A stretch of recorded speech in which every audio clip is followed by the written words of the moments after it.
Hey, welcome back to the podcast, the Evil Dungeon Master Universe podcast. I am your host, the Evil Dungeon Master Vince.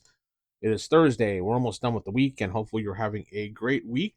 And appreciate all the people who leave comments and leave comments for just saying comment on YouTube, which makes me laugh every time. But hey, each comment helps the YouTube algorithm, and each like does the same thing.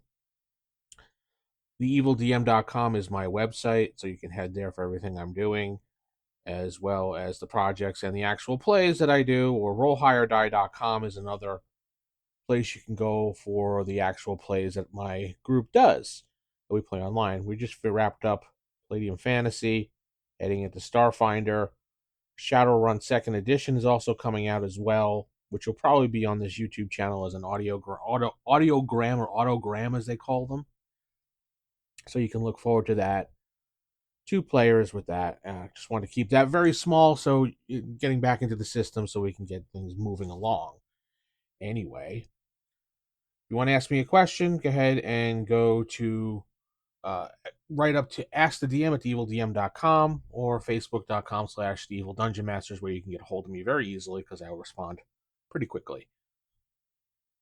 Today's topic is going to be talking a little bit about FASA Star Trek. From the early 80s, late 90s, and early 80s. I forgot exactly. I have 2 different box sets on my shelf. The original one with the crew, just Kirk and Spock, and then the one with just the 3 of them on the cover. I mostly played the 2nd edition box set, and I spent a lot of time making up characters at first. And it's always fun to make up characters in like different various games like Star Trek, just to see where you can get, what characters you can do. But I remember one campaign I played with a couple of my friends. There wasn't a lot of people back in the day that really liked Star Trek. It was either you liked Star Trek or you thought people were just geeks or dorks for liking Star Trek. I was kind of in the group of, I loved Star Trek. I used to watch the reruns from the 60s. It was on every day, like after school. So I got into it a lot. I don't know, my father used to watch Star Trek. He got me into watching it the first time. I thought it was really cool. I really liked William Shatner playing James T. Kirk. It was just, I don't know, I just liked the theme, I liked the science fiction. It was different than Star Wars at the time. It was more of, cowboy action kind of in space because of the way Kirk handled things. When Next Generation came out, I wasn't a big fan of it at first, but it did grow on me. It was just like, oh no, Kirk is my captain, not Picard. But it grew on me, so wasn't not here about fighting about those things. But anyway, I remember I had 2 characters, and one was called Captain Reggie, and I believe his last name we used Tiberius because James T. Kirk, and Lieutenant Nova. She was his second in command, and they found themselves on this one mission that kind of had some time traveling things going on. And the planet that they found, I remember I was being goofy at the time. They found this planet. It was run by sentient telepathic cat-like people. It kind of started that they were in space and they received a distress signal from a remote sector of the galaxy. When they arrived at the signal source, Reggie and Zara, along with the crew, discovered a temporal anomaly that was causing chaos in the space-time continuum. And this is when I was running this, I was just making stuff up, pulling things out of my butt. So, with the ship's systems malfunctioning because of this occurrence and time loops occurring, the group had to kind of figure out what exactly was going on. So, what I would have happen was, due to this anomaly, they would do something and then they would appear a few seconds or a few moments back. Like they would go to the lift, go down to the lab, and then come back onto the bridge, and the whole thing would restart all over again. And they're like, wait, we just did this. And so they kept having like a time loop going on. So it was kind of interesting how they handled that. And at first they were like, wow, this is kind of funny. But then they started getting annoyed because the loop kept going on and on. So while looking into this whole time loop, they noticed that there was a planet nearby. And they decided that they were going to beam down onto this planet after checking it out. The atmosphere was fine, to see if this was the cause of the anomalies and the time loop and everything. When they got off the ship and away from the distress signal area, the time loops kind of stopped. So, and they met up with these cat-like people, these telepathic feline people. I think I called them Felonians or something, or Felonians or something weird like that. And these cat-like people would talk telepathically to one another and talk to the group telepathically. So when they went down to the planet, they found out that these cats inadvertently caused a temporal disruption while experimenting with their own time manipulation technology. So they had to figure out a way to tell these cat people to knock it off and to put things back, because it was starting to become more and more apparent that the time loops were happening. As time progressed, the anomaly area grew bigger and bigger to the point that it started to happen on the planet itself. So now the ship went from having these little anomalies on it to the entire ship was having anomalies. So they would all of a sudden get a communication, the communicator, boop, boop, and they would get a checking call. And then it would go through the whole procedure and everything, then move forward. And a few minutes later, they'd have the checking call again. So they started realizing it was on the planet. So they had to figure out what to do once they figured out these cat-like people were experimenting with time manipulation technology.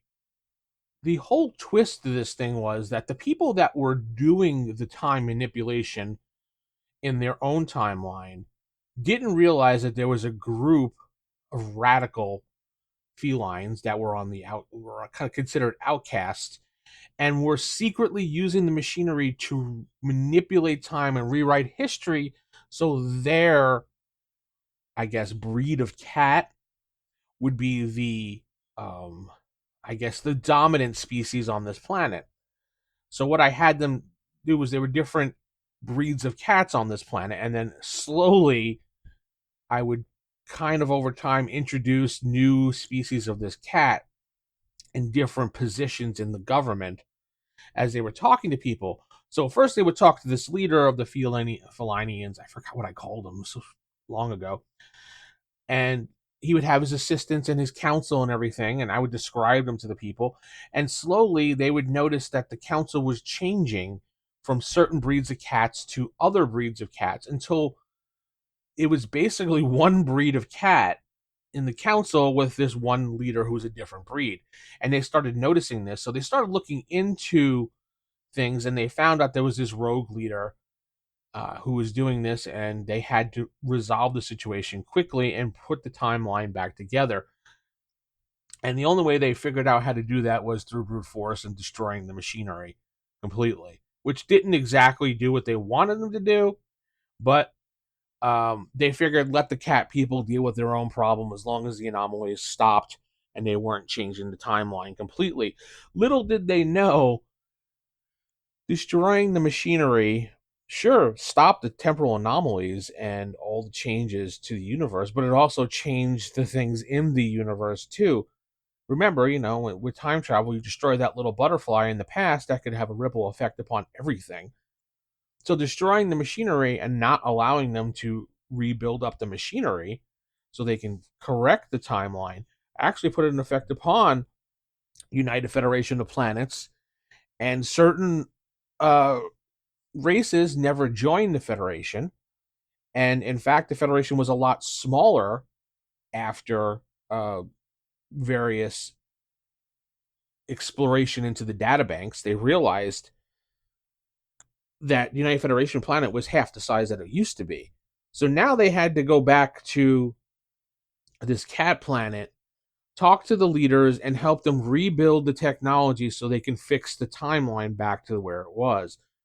Unfortunately, when they destroyed the machinery, they destroyed the one source that was powering the machinery, was this crystal. I called it the time crystal. And now they had to travel to another area in the universe to find these materials to remake the time crystal. They had to go to different. I had them go. Basically, it's kind of like a D&D adventure. Because I was heavily into D&D, so go fetch this, go fetch that, put it together. So they had to fetch these materials. I called it Material E and Diamond D. Real original, right? I'm a teen. What do you expect? And they had to get these materials, and they had to bring it back to the cat planet, where one of the cat breeds had the ability to merge these together through uh, through flames and hammers, like a blacksmith. And once they formed this time crystal, they could put it back into the machine, which gave them the ability to do the whole temporal change. So they had to do this. They got the crystal back together. They had helped them build the machinery back together with the cats. They put the time crystal into the machine, and then they had to go back to the point where they assumed that these other cats were starting to manipulate the time. So they did that. They restored the timeline back to where it was, and then they had to speak with the cat society to negotiate a way for everybody to have equal rights in the on the planet, because obviously when it went back, this one group of cats who were trying to rewrite history so they could be the dominant species on the planet were still unhappy because they were now considered the outcasts again. So there was a kind of a little moral dilemma going on there, and a little intrigue of how they would do that.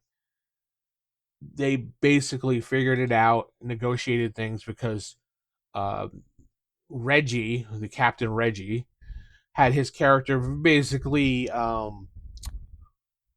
mix between Kirk and Picard type thing going on, and he negotiated things with Nova. The two of them left the planet and vowed this off limits to anybody else to go there, because it had time travel technology, which the Federation did not like. So the cat planet was outlawed and not allowed to be used. Interesting campaign that lasted a little bit. We used to play this quite often, and I wish I had more people to play Star Trek, to be honest. And not a lot of people like playing Star Trek. And I've even tried playing Lug Star Trek, Last Unicorn Games, which is an easy system to play. With my current group a few years ago, we played during the movie era of Wrath of Khan. And other than myself and one other person, and I think maybe a third person, the group really didn't care for Star Trek. Most people really don't care for Star Trek, to be honest. If it's Star Wars, people love it. Star Trek, I don't know, a lot of people just don't get into it. I've always been, I guess, a Trekkie or a Trekker. I don't know what they used to call them. I think it was a Trekkie. I've read the novels and I've watched all the movies and things like that and enjoyed them. Some TV shows currently now just are awful, but Strange New World is actually pretty good. I've really enjoyed watching that one. And Lower Decks, the cartoon. That's pretty much a really fun show to watch. Well, I'm going to head out. Hopefully, you've enjoyed this kind of story going on here about time reminiscing about FASA Star Trek. If you have FASA Star Trek, tell me your thoughts on it. I'd like to hear that as well. How your campaigns go. Did you have a problem running it? Write me. Tell me. Don't forget to go to Spotify and rate me as well. Apple, iTunes, if you want to give a 5-star review there as well, I'd appreciate it. YouTube, like, comment, and subscribe. We'll see you next time. Keep it original, keep it old school. Good night, God bless, and don't forget, there is no drama and no clickbait on this channel, just all gaming material. Have a good night, everybody.